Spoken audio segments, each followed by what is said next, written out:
Did the Treasurer ask if Mr. Desmond was giving from the profits of spunk-loving sluts, or Asian babes, or XXX pornographic television, or the profits of the Daily Star? Order.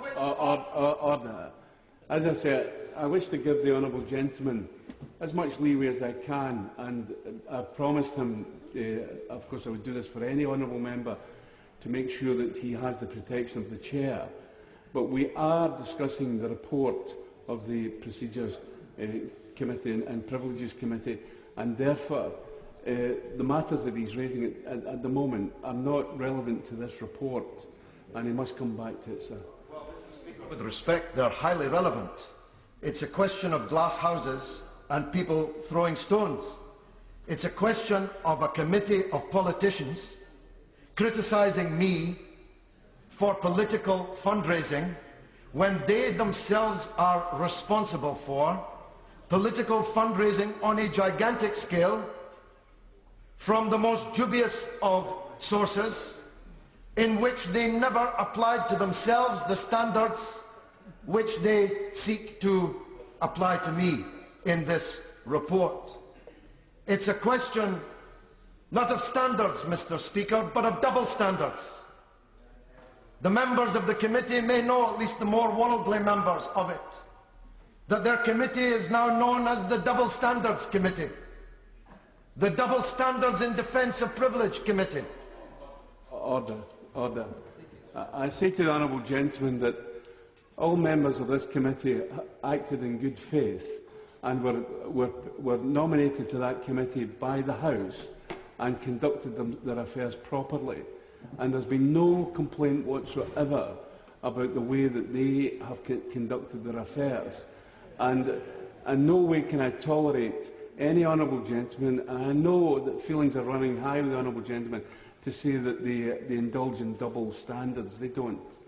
But, Mr. Speaker, you say there's no complaint whatsoever, but I have a complaint, and I wish to lay it before the House and the country. It would surely be intolerable to forbid me to argue that the committee have acted unjustly because of the notion. And if the honourable gentleman says that he feels that the committee have acted unjustly, then that is a case that he is legitimately able to put. But to say that they indulge in double standards is saying that they're acting in a dishonourable way. But if you say that the honourable gentleman says he's not had justice, then put that case. And you're highly articulate, and you're able to do so. I know that over the period of years that I've known you.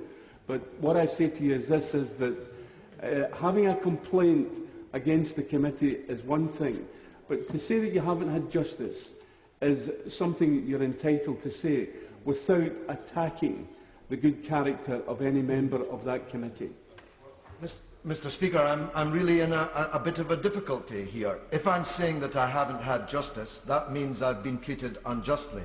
How can I argue that I've been treated unjustly without alluding to the fact?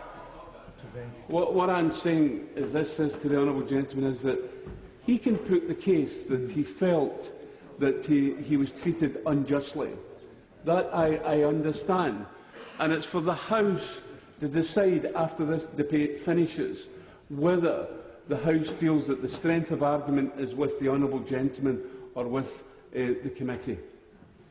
Indeed, Mr. Speaker, I'm just 10 minutes into what I'm afraid is going to be a long speech, and it's been now regularly interrupted by our teasing out of what's in order and what's not in order. I do assure you, Mr. Speaker, there's considerable interest in this debate this evening in the country, and I don't think that the country would consider that it had been well served by the House of Commons if a member who's about to be thrown out was not allowed to proceed with the argument against him being thrown out that he had come here to make. And I really appeal to your spirit of generosity in that, because it will not be possible for me to make the case that I've been treated unjustly without criticising the way that I've been treated. I know that the notion is Mr. Speaker, that we're all honourable members here. But I'm actually being accused of being dishonourable, and it's not possible for me to defend myself without dealing with the way in which I've been treated. And so I hope that I will be able to make my case, always, of course, at your direction. Let me begin, if I may, with my criticism of the Parliamentary Commissioner for Standards, Sir Philip Moore, who, in one of the delicious ironies... Order. I'm very reluctant to keep interrupting the honourable gentleman. I usually, in these situations, leave honourable members who have had an accusation against them to allow them to develop their case. But I could put it to the honourable gentleman and to the House that there is a long tradition of not attacking individuals, such as officers of the House, who are not able to defend themselves. And I remind the House that good temper and moderation are the characteristics of parliamentary language. Mr. Speaker, this is now beginning to verge on the ridiculous, and I do say again, there are very many people watching this debate this evening that would like to hear my defence against the charges of the Standards Commissioner and of the Committee of Privileges and Standards. If I'm to be, although you do it in the gentlest way, if you're to come over the ball at me every time I make a couple of yards advance in my argument, it will really get nowhere. I cannot criticise the conduct of the inquiry without criticising the conduct of the person who conducted it. I'll try to do so as temperately as I can, but it will be seen, Mr. Speaker, as an attempt to gag me here, as an attempt to silence me here. Well, Honourable... I've known the honourable gentleman for 30 years, and I've never... I don't think I have the power to silence him, but I don't think I've been able to do that.